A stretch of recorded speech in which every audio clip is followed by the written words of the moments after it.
Hello everybody, welcome back to another video. Today I'm going to be talking about my 4-andro experiment. I'm going to be concluding it and where I'm going from here.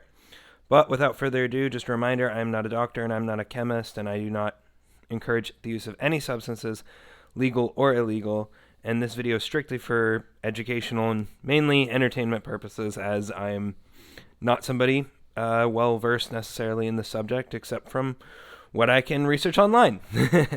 So, without further ado, let's get into it. 4-andro, as many of you who've seen my prior videos on the subject, is a chemical that theoretically can be converted into testosterone in the body, taken orally, sublingually, transdermally.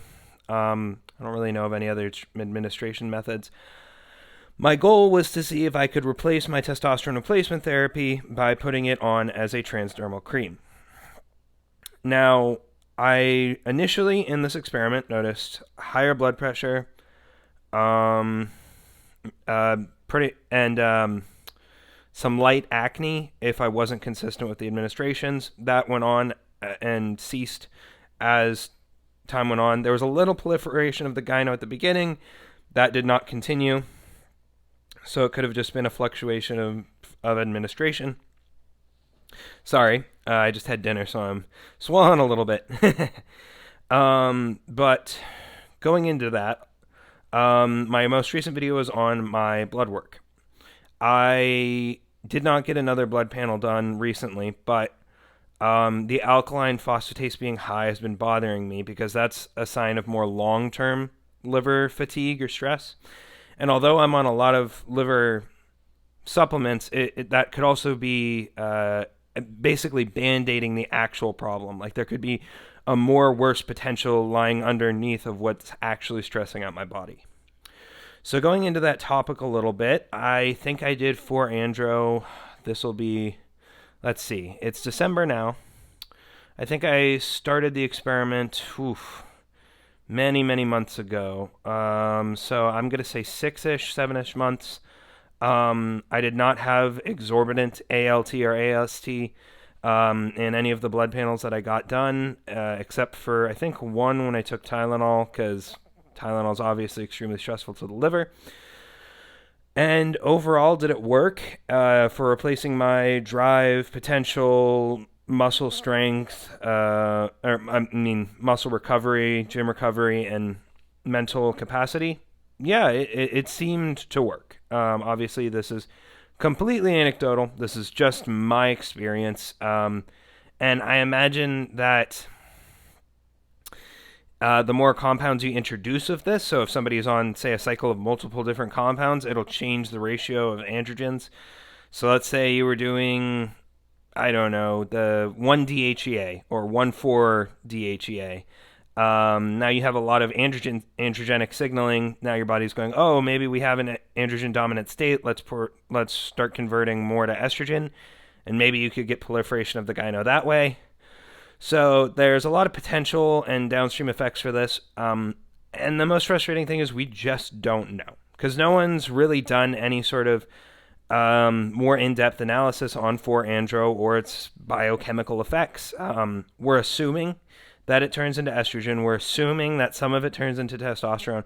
But for all we know, it's just an extremely weak androgen that goes into the body, doesn't do much, and goes out. Like, maybe even a partial agonist, and that's why you can survive off of it without getting, full biological effects. So there's a lot of factors. Would I ever recommend this to anybody? Obviously not. If you have to go on testosterone replacement therapy for any reason, whether it's andropause or, another medical thing, just like hypogonadism like me, I definitely recommend going the medical route, going with the doctor. So I'm going to go back on testosterone replacement therapy. I'm going to go back to a clinic, get all that stuff sorted out. And it's for a few reasons. One, I'm constantly worried about my liver with doing this method. I just don't know what's going on inside my body. Number two, it's not bioidentical testosterone, regardless of how much gets converted. I could be putting so much 4-andro in my body. My body has to process this out. And it could be doing things that I don't want it to. It could be doing things neurologically or to my kidneys or even things that go under the radar, because blood testing does not cover everything. For all we know, it's extremely neurotoxic and causes mood swings, but the fact is it hasn't been studied, so we don't know. Obviously, that's extremely common with androgens like this. Stuff like that more so happens with extreme compounds like trenbolone. And even with trenbolone, it's only really in the short esters. Trenhex has, had less reports of, neurological effects. But overall, I mean, the last thing I want is to be damaging anything. I did not notice any sleep disruptions. I didn't notice any overall mood disruptions. It's all been fairly stable, but I just don't trust it, if that makes sense. I don't want to go the route of least resistance and potentially hurt myself. I'd rather actually go the harder route and make sure that I am getting bioidentical testosterone that can be converted into estrogen, DHT, and allow me to mature until I'm the age 25. Maybe if I was older and I was in my 30s, I would consider it. I've already done with my growth phase, my prefrontal cortex, everything's already finally developed. But even then, there's so little known about this compound that I don't necessarily recommend it. Yeah, I'm probably on my last week or two here. Just got to get everything sorted out with my clinic and my doctors, making sure that all my health markers are in order and I can continue going. Things that I did to help with this experiment. Overall, I wanted to have a decent, it's not amazing because I don't have access to all the pharmaceuticals that I would like to have, a decent protocol for decreasing cholesterol. So I make sure I have large amounts of fiber throughout the day. That helps with cholesterol levels in the body. I make sure that every once in a while, maybe once to 3 times a week, I will have red yeast rice. It's a natural statin, allows lowering. I don't like to take it too often because it gives me myopathy and sometimes mood swings. But it's the only statin that I have access to. Every once in a while, I like to take niacin. That can potentially help to increase HDL cholesterol, the good cholesterol. The evidence is mixed on if it actually is beneficial HDL cholesterol or if it's just for the blood markers. But overall, I'd rather try and improve my HDL and crush my LDL than, have terrible blood work for just no reason. And I mean, then again, there's that whole subsect of people who claim that HDL and LDL don't matter in your risk for heart disease, even though there's a bunch of evidence to the contrary, but we're not going to get into that. Sorry I'm talking with my hands so much today. I haven't made a video in a while. Other harm mitigation factors, I take